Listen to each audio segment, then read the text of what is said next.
Guys, मेरा नाम अनुपमा है और मैं एक एस्पायरेंट हूँ।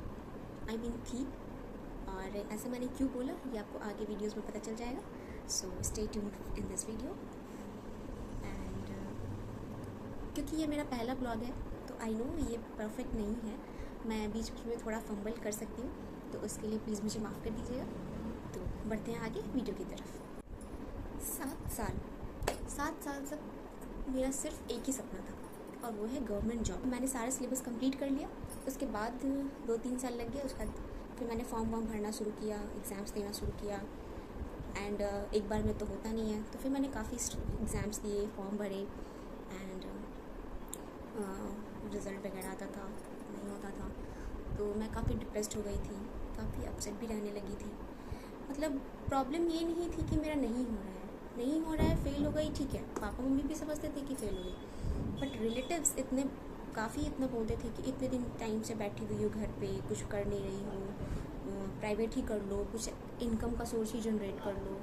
मतलब इतना ज़्यादा प्रेशर होता था उस टाइम पे कि मतलब मैं उन लोग को क्या ही बोलूँ कि इतना आसान नहीं होता है गवर्नमेंट जॉब करना। बट ठीक है, उस टाइम पे मेरे पास वर्ड्स नहीं थे उन लोग को समझाने के लिए, बोलने के लिए, तो मैंने कुछ भी नहीं बोला। फिर उसके बाद फिर पता नहीं मैं क्या क्या बोलते जा रही हूँ, आप लोग को समझ में भी आ रहा है कि नहीं, क्योंकि ये मेरा पहला वीडियो है। तो प्लीज़ अगर थोड़ा बहुत समझ में ना भी आए तो प्लीज़ कोऑपरेट कीजिएगा एंड मुझे माफ़ कर दीजिएगा और मेरे इस वीडियो को ढेर सारा प्यार दीजिएगा। Sorry for fumble. आगे बढ़ते हैं। तो मैं काफ़ी डिप्रेस हो जाती थी। मैं रात में उठ कर रोती थी कि फील होता था कि क्या मैं सच में इतनी यूज़लेस हूँ कि मुझसे एक एग्ज़ाम नहीं निकल रहा। कि मतलब 3-4 साल तक एक ही पैटर्न था, फॉर्म भरना है, एग्ज़ाम देना, रिज़ल्ट में नाम नहीं होता था। फॉर्म भरना है, एग्ज़ाम देना एंड सेम वही रिज़ल्ट में मेरा नाम नहीं होता था। तो मुझे काफ़ी दुख होता था। ऐसे ही करते करते फिर मेरी शादी हो गई एंड शादी एक बहुत बड़ा डिसीज़न होता है, बट मेरी शादी हो गई अनफॉर्चुनेटली। बट हाँ, एक चीज़ मतलब यहाँ पे थोड़ा सा किस्मत ने मेरा साथ निभाया था कि मुझे जो हस्बैंड मिला वो पढ़ाई लिखाई के खिलाफ नहीं था, वो मेरे सपोर्ट में था कि हाँ तुम पढ़ो, मैं तुम्हारा साथ दूँगा। तो मुझे यहाँ पे थोड़ा रिलीफ लगा कि नहीं, मतलब ये काफ़ी अच्छी चीज़ है। तो मेरी जब शादी वादी हो गई और जब मैं उनके साथ शिफ्ट हो गई तो फिर मैं वहाँ अपना वापस से वही पढ़ाई लिखाई का सिलसिला मैंने शुरू किया। फिर जब पढ़ाई लिखाई करती थी तो उन्होंने बोला कि ये ऐसे क्यों पढ़ रही हो, ये वैसे क्यों। तो फिर उन्हें जो मेरे में सही नहीं लगता था उन्होंने वो बताया कि नहीं, इस चीज़ को ऐसे मत करो, ये ऐसे करो तो ये ज़्यादा बेटर होगा। और फिर उसके बाद मैं सोचती थी तो लिटरली लगता था कि नहीं, ये चीज़ मैं इतने टाइम से गलत कर रही थी, ये सही बता रहे थे। तो कहीं ना कहीं एक सपोर्ट भी काफ़ी फ़र्क, मतलब सपोर्ट से काफ़ी फ़र्क पड़ता है आपके प्रेपरेशन में, क्योंकि इतने टाइम से मैं वही कर रही थी और उन्होंने बताया कि नहीं इसको ऐसे करो।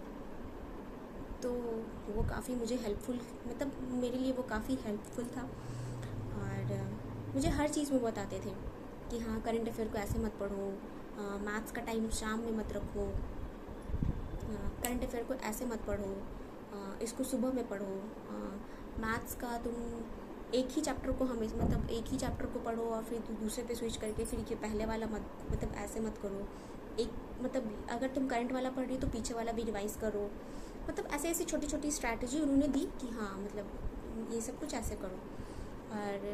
और मैं सच बोलूँगी तो ये सब छोटी छोटी चीज़ों ने ही मेरा जो ये सब छोटी छोटी चीज़ों में ही मेरी कमी थी कि हाँ मैं ये सब कुछ नहीं कर रही थी और मुझे कोई बताने वाला नहीं था कि हाँ मैं कैसे क्या करूँ नहीं करूँ।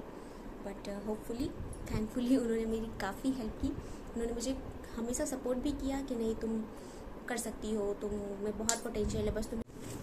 मैं ये नहीं बोलूँगी कि मैं परफेक्ट थी, मतलब मैंने टू डू लिस्ट बनाया कि हाँ मुझे ये करना है। एक आध चीज़ मुझे मिस हो जाती थी कि हाँ मैं ये नहीं कर पाई, मेरी कंसिस्टेंसी कभी कभी ब्रेक हो जाती थी। उन्होंने बोला कि तुम लाइब्रेरी ज्वाइन कर लो। फिर मैंने लाइब्रेरी ज्वाइन किया। लाइब्रेरी ज्वाइन करने से मेरी जो प्रिपरेशन है उसमें काफ़ी मदद मिली, क्योंकि अगर आप लोग एस्पायरेंट हो तो आप लोग जानते हो घर पे इतनी पढ़ाई नहीं होती, और उसमें भी अगर आप मैरिड हो तो फिर बहुत ही मुश्किल हो जाता है उतना टाइम निकालना। तो फिर मेरे हस्बैंड ने बोला कि तुम लाइब्रेरी ज्वाइन कर लो। मैंने पटाख से कर भी लिया।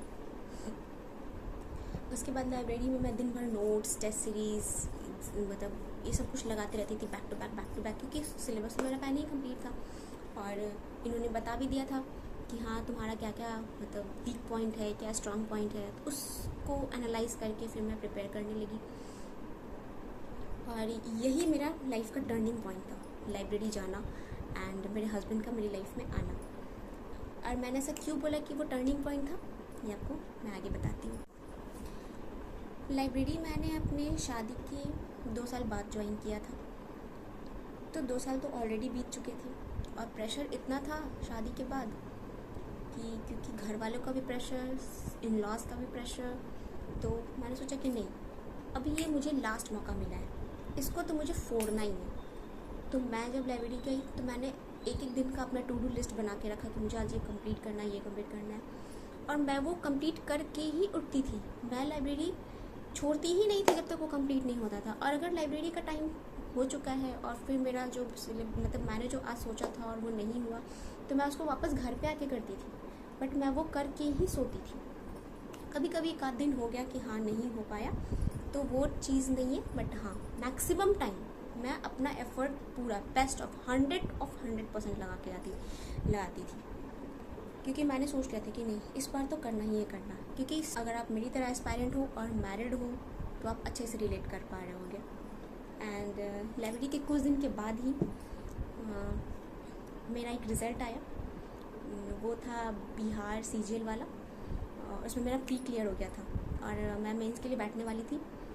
तो फाइनली मुझे थोड़ा सुकून मिला कि मैंने कुछ तो किया, कुछ तो अच्छा, कुछ तो इम्प्रूवमेंट हुआ जो इतने टाइम से नहीं हो रहा था। मेरा प्री निकला, मैं बहुत ज़्यादा खुश हुई।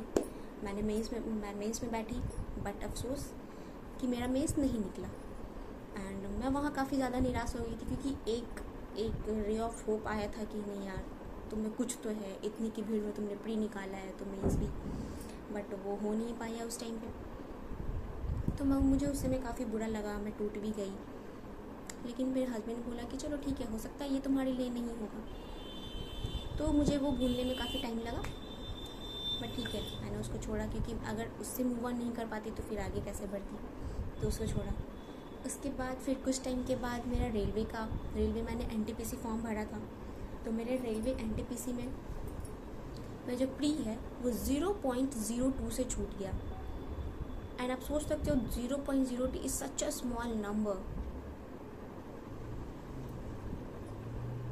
क्या बोलूँ।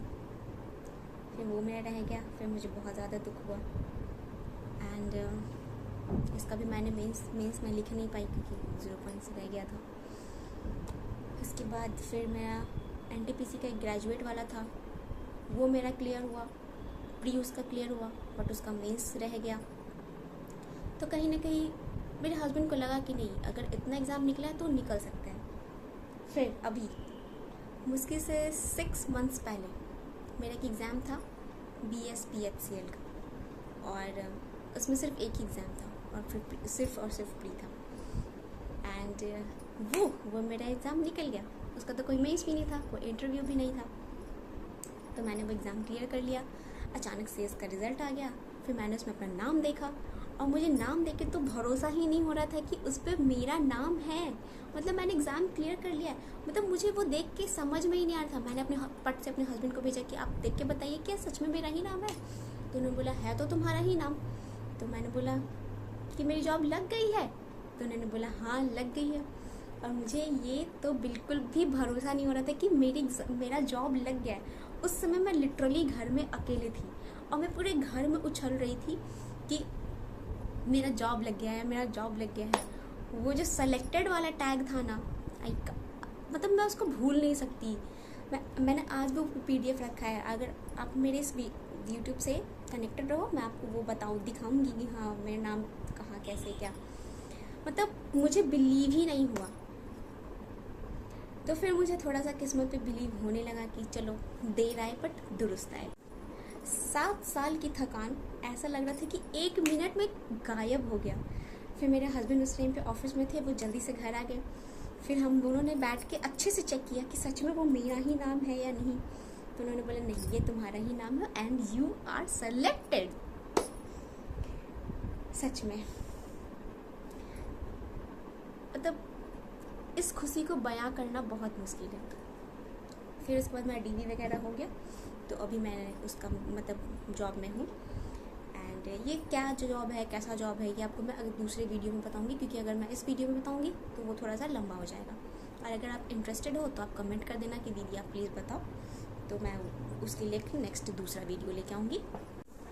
अगर आप भी मेरी तरह स्ट्रगल कर रहे हो, लोगों के ताने सुन रहे हो, तो एक बात याद रखना, टाइम सबका आता है, बस सबकी टाइमिंग अलग अलग होती है। आज मेरा था, कल हो सकता है आपका हो, हु नोज़, किसी को नहीं पता।